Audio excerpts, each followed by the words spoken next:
The next morning, Richard called a meeting in the grand dining hall. Every servant, every staff member, even his closest business associates were summoned.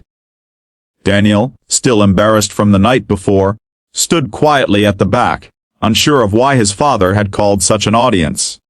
Richard entered the room in his usual commanding presence, but his eyes carried a storm. He looked at Daniel, then at the staff, and finally spoke in a voice that shook the hall. "Last night, I saw something that shattered me as a father. My son, was treated like a servant in his own home. And the most tragic part is that I, Richard de Vierox, am to blame." Gasps rippled through the room. The butler who had shoved Daniel turned pale.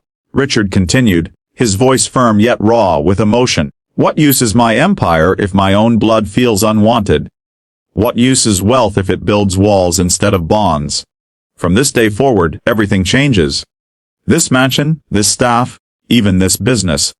None of it matters unless my son stands at the heart of it." Then came the shocking twist. Richard did what no one expected. He stripped away the layers of his wealth for Daniel's sake. Within a week, he sent half the household staff away.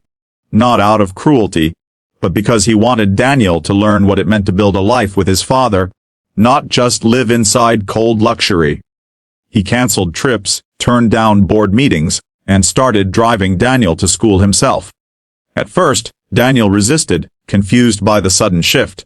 He had grown used to being invisible, and trust did not come easily.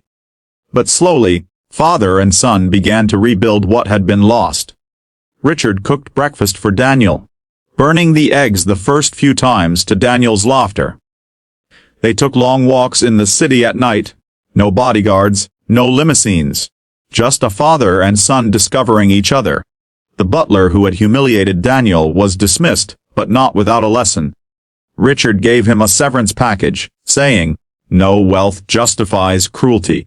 Remember this, wherever you go." Months passed, and the mansion no longer felt cold.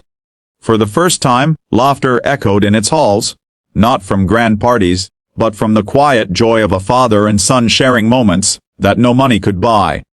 And then, in a symbolic act, Richard shocked the entire city. At a press conference, he announced he was donating a massive portion of his fortune to build schools for children of servants and workers. The very people who had once been invisible to him.